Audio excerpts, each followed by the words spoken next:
Inaros Prologue. Divine Judgment.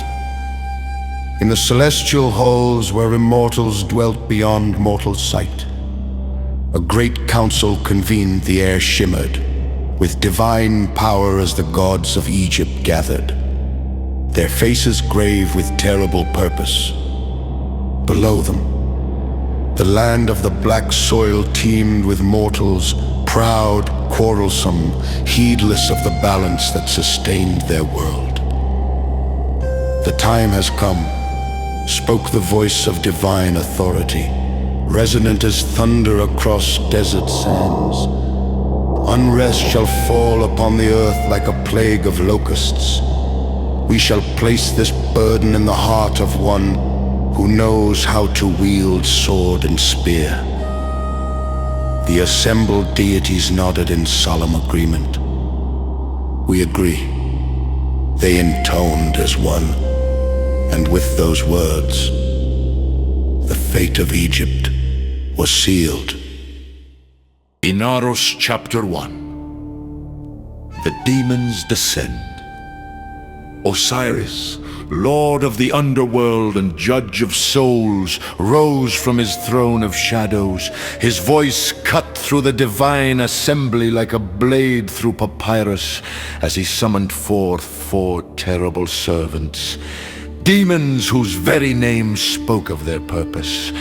Lover of battle, vengeance of Horus! The 2 demons materialized before him, creatures of pure malice and fury, their eyes burning with anticipation of the chaos to come. Go swiftly to Heliopolis, Osiris commanded. Find Pemi the Younger, son of the great Inaros, and kindle in his heart a fire of rage against Pamuniut, son of Ankor. Let brother turn against brother, let friend become foe. Then he turned to the shadows where 2 more demons waited. Maker of unrest, misery of Ammon! Fly to the island of Mendes, plant the seeds of strife in the heart of Pamuniut. Make him burn with hatred, for Pami the Younger, let their enmity tear the land asunder. We shall leave nothing undone. The demons promised, their voices like the hissing of serpents, and with that vow they plunged earthward, trailing darkness in their wake. Inaros Chapter 2. The Forbidden Site. In the great temple of Memphis, where incense smoke curled toward the heavens and priests moved in their eternal rituals, one man possessed a gift that would prove his doom. The scribe of the gods' book stood in the presence of King Negemiah, his fingers stained with ink, his mind sharp with the knowledge of ancient magic. Through his art, that secret wisdom passed from master to apprentice in whispered chambers. He perceived what no mortal should witness. His consciousness rose like smoke, drifting beyond the veil that separated earth from the divine realm. There he saw them, the gods in council, plotting the destruction of Egypt's peace. Every word they spoke he understood, every gesture he comprehended. But the gods are not blind to mortal trespass. Anubis, the jackal-headed guardian of secrets, keeper of the scales, turned his divine gaze downward. He saw the scribe frozen in his magical trance, watching, listening, stealing knowledge meant only for immortal ears.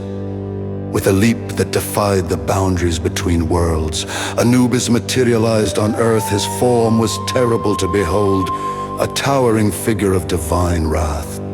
He reached for the sacred feather that adorned the scribe's head, that symbol of Maat and truth, and with one terrible motion, he drove his hand into the mortal's chest. Woe, wretched one! Anubis's voice shook the temple walls. Why do you turn your attention to what is forbidden? The god's power crushed the scribe's heart, sealing away the secrets he had witnessed. ensuring that what he had seen would never be revealed to the world of men. The scribe collapsed, his eyes wide with horror and understanding, and died before his body struck the temple floor. Inaros Chapter 3. A pharaoh's grief in the royal palace. Pharaoh Petibast sat among his commanders, discussing matters of state. He was a just ruler, beloved by his people, and on this day he had issued a clear decree. No person was to cause strife or unrest within the sacred precincts of the temple. Peace was to reign in the house of the gods. Then came the messenger, pale and trembling. "Great Pharaoh!" The man prostrated himself. "Terrible news! Anubis, the great god himself, has struck down the scribe of the god's book in the temple of Memphis." The color drained from Petibast's face. He leaped from his throne and raced through the palace corridors, his royal robes flying behind him like the wings of a falcon. His heart hammered with dread as he reached the temple and found the body lying still upon the sacred floor. "Summon Pemi, chief of the army," the pharaoh commanded, his voice breaking with anguish. Teos, one of his advisors, pointed to the dead man. "My great lord, observe, the feather upon the scribe's head remains. It is a sign." The wise men of the House of Life, those masters of magic who could speak with spirits and command the forces of the unseen world, gathered around the corpse. "Let us cast a spell," they proposed. "We shall make him speak and tell us how he came to this end." The greatest among them began to chant, his voice rising and falling in the ancient rhythms. The air grew thick with power. Slowly, impossibly, the dead man's lips moved and words emerged, hoarse, barely more than a whisper.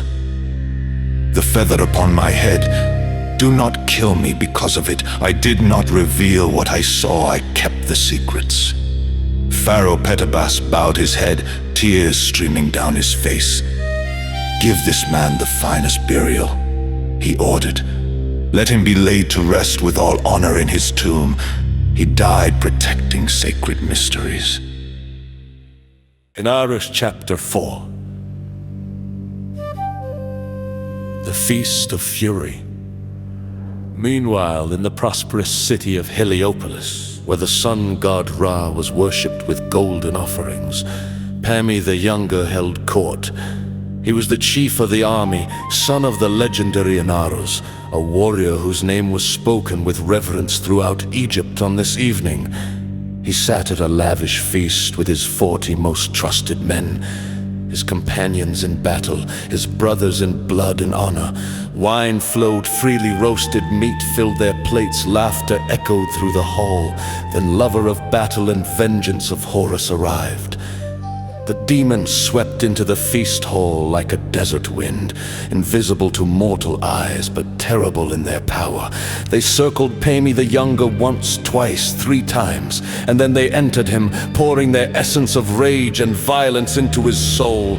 Pemi's hand froze halfway to his cup, his eyes widened, then narrowed with sudden fury. The laughter died on his lips, replaced by a grimace of pure aggression. He stood abruptly, knocking his chair backward with a crash. "My brothers," he roared, "my 40 men! I have no appetite for this feast. The wrath of Atum fills me, burns within my chest like fire. I must fight!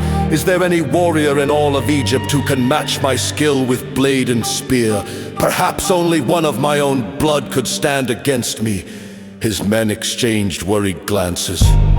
This was not the Pemi they knew. Their leader had become someone else, possessed by a fury beyond reason.